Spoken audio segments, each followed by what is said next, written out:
Okay, so welcome to the official start for the first week of the FMBO program for English. In the meantime, you should have had time to look around the site and figure out how things work. So let's get started straight away, shall we? So we'll start, as I mentioned, with signpost questions. These are the questions I want you to think about whilst watching the video and when you get round to doing the reading. So number one is, what of what you hear and what you read do you recognise from your time as a pupil? Have things changed? Are they still the same?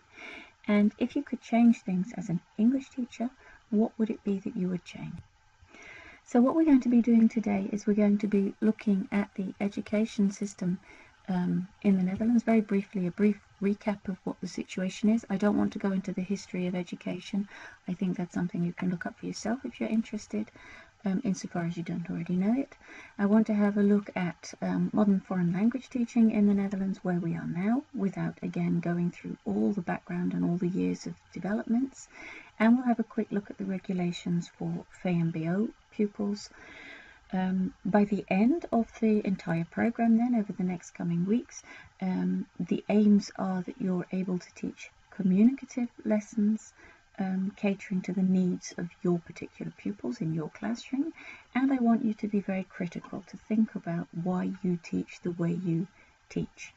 What we know, according to some major research carried out by John Hattie, among other people, is that the teacher is of more influence in the class on pupil results than any other factor. So you influence the pupils learning English more than the books, more than the outside world, etc. So it's very important that you become the best possible teacher you can be. What I want to look at is who decides what we teach in school and who decides how it is taught. So there's no need to actually learn all of this, but this is a visual representation of what's going on in schools. Basically, the SLO provides advice directly to the Ministry of Education on the basic aims, etc., what it is that pupils have to learn at school. The SLO basically does research, they come up with the aims together with experts from the field, i.e. they call in a group of teachers to help them think up what it is do we want in education, what are the aims for pupils who've graduated from VMBO, HAVO, VWO, etc. They check all their suggestions with even more teachers invited to various meetings around the country, and then based on that they pass their advice on to the Ministry of Education. It then, as you can see, trickles all the way down until it comes down to the actual teachers in front of the class. So obviously this is something that's going to be dated soon whilst we're waiting for the new ministries to be arranged, but in the meantime what is taught is decided by the Ministry for Education, Culture and Science, and you can see the two people at the moment who are currently in charge while I'm recording this video, but it could be something different next week. How it's taught is decided by schools, by teachers, so by you. Now, I presume that this is something that's all very familiar to you. Basically, education in the Netherlands is made up of various different levels. So we start with primary school, which you all know much about, where pupils then go on to VMBO, to HAVO or to VWO. From there, they have the options of MBO, bachelor's at a HBO, bachelor's at university, master's at HBO, master's at university, and eventually onto a PhD. Let's have a look at it in a bit more detail. So what you see is a bit of a close-up here with the Dutch version, where you have the VMBO, as you can see, split up into its various different forms, the 4 strands of VMBO. Together, next to that, you have praktijkonderwijs. From VMBO, the children can move on to MBO, or you see here onto HAVO, and all the various arrows show the different directions the pupils can take. This, I'm sure, is familiar to all of you already, so I won't go into it in any more detail. So here we have a number of the current issues in Dutch education. In the olden days, it was very much frontal instruction. What we're moving towards now is more active independent learning, where we used to talk about the sage on the stage, the wise and old sage on the stage. We tend to talk now in terms of the teacher being the guide on the side, encouraging pupils to learn and become independent. We have, of course, increased use of computer which means education is not as much dependent on everybody being in the same room at the same time. People can learn at their own speed and their own paces, like we are doing now. There is more emphasis in schools on moral development, not just repeating things because I told you to, but actually learning what's wise and what's not wise and why. And there is an increased cooperation between the teachers and the schools. It's not just the teacher does his own thing, closes his door and does his own thing, but the schools get together, teams of teachers, either onderbouw team or year 1 team or the English team, etc., which you probably know from your own school. The schools themselves also have much more autonomy. The government decides on the basic aims, what is it pupils have to do, but the schools can decide how they want to do that. So you could choose to be a Montessori school, for example. You could choose to work in a certain way with a leerplein, for example. It's very much up to the school how they do it. Teachers are often trained more on the job now, get much more practice than they used to in the old days, going back into history, of course. Teachers were often given 2 classes at university and that was it, they were qualified. Dijsselbloem has a lot to do with the changes, the current changes. He was the minister from October to 2007, and he brought in ideas such as VMBO, tweede fase ideas, etc. But he's also responsible for talking about the 1040 uren norm, and then there were all the problems with pupils complaining of being, locked into school just because they had to, whereas they weren't learning anything because there weren't enough teachers. In fact, the norm, the 1040 hours that was set in Dijsselbloem's time, wasn't achieved by 93% of schools at the time. Educational time for him was qualified as supervised education during school hours and under responsibility of a qualified professional. It basically meant children weren't necessarily being taught, they were just supervised. So there were lots of extra homework hours and everything. I'm sure many of you recognize that and were around in the time to witness what was going on.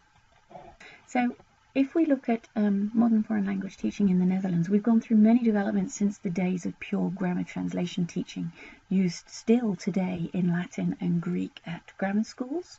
I've noted the main 2 forms here. So you have grammar translation method and the audiolingual method, where people would literally sit behind a cassette recorder, listen to recordings and repeat them without necessarily understanding what they were saying or being able to use any more than the strict terms they were told on the cassette. Now we believe much more in language as a means of communication. It's being used for our own specific job or requirements. This is something that developed in the 1980s and is known as communicative language teaching, or CLT. Within CLT, we have ESP, English for specific purposes, such as banking, hospitality, etc. We have task-based learning, which is what's used in many VMBO schools, where the focus is on achieving a task and not getting everything grammatically perfect, for example. We have CLIL, which is content and language integrated learning, which is teaching the content through the second language, which is, for example, what is done at bilingual schools in the Netherlands. So let's zoom in on the specific pupils you're teaching. Often after a brugperiode, as it's often referred to, of 1 or 2 years, the pupils are then opted to go for BBL, day, etc., etc. They can only go on to VMBO if they have French or German in their package, which I'm sure you already know.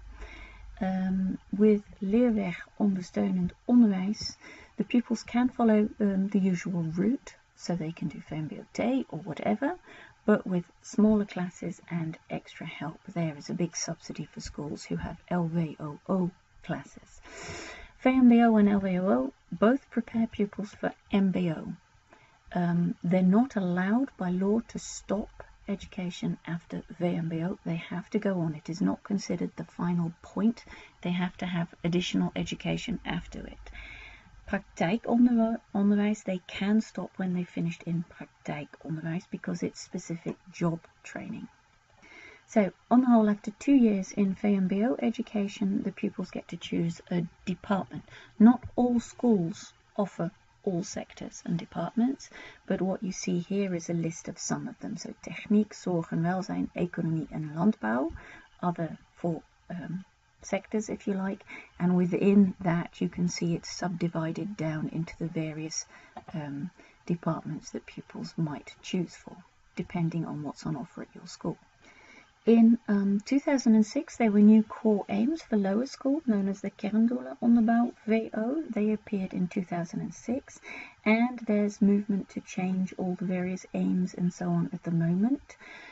So you will need to keep an eye on that. They're not changing this year, but they will be changing before 2020, so make sure you keep up to date with what the new requirements are.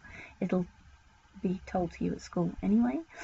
The upper school has attainment targets, that's what it's called, as the eindtermen. And the attainment targets are basically a description of the knowledge learners should have before they leave secondary school. Okay, what you see here is an incredibly busy screen. I will add the hyperlink that I put at the bottom of the screen so you can click on it. But these are the requirements for the English program at your school.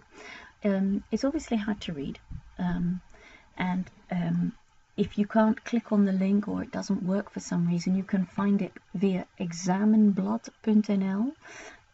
And this is basically as far as you don't already know the requirements. I certainly recommend you have a good look at it so you know which direction you're taking with your pupils. You need to know what is going to be required of your pupils at the end. Even if you're teaching just first year pupils, you need to know where you're sending them. You will see a difference at the end down in this section. There are various different requirements made of the BB and KB pupils. For example, the requirements with regarding the central exams and what they're tested on with regards to, for example, their reading skills, etc. So have a good look at that for yourself so that you know what's expected in the examinations for your particular class of pupils in the future. In conclusion, we're going to be looking therefore for the coming weeks at communicative language teaching, which is especially important in today's day and age where it's all about communication, and certainly for VMBO pupils who do not need to perfect their grammar so that they can talk about all the meta language required in grammar teaching terminology. The aim is therefore that they are able to use the language, to understand the language in realistic situations, the sorts of situations that they will encounter in their day-to-day lives once they have left your classroom. If you need any further information apart from reading the set chapter from Staatsen, which you'll discover further down on this page, I recommend that you have a look at these various sites that I've linked here, and I will try and add the hyperlinks via a hotspot onto the video, but otherwise it is important that you nonetheless poke around on the SLO site to see about the core aims, and that you have a look at Leerplan in Beeld, which can help you with setting up or fine-tuning your own curriculum. Sorry, this was a long one. I suspect they're always going to be this long. I apologise for all the ums. I realise I'm very aware of the fact that I say a lot, but I don't actually have time to finally edit the video and remove the ums. Let's face it, it's part of natural language. Well done for getting this far. Good luck with the rest.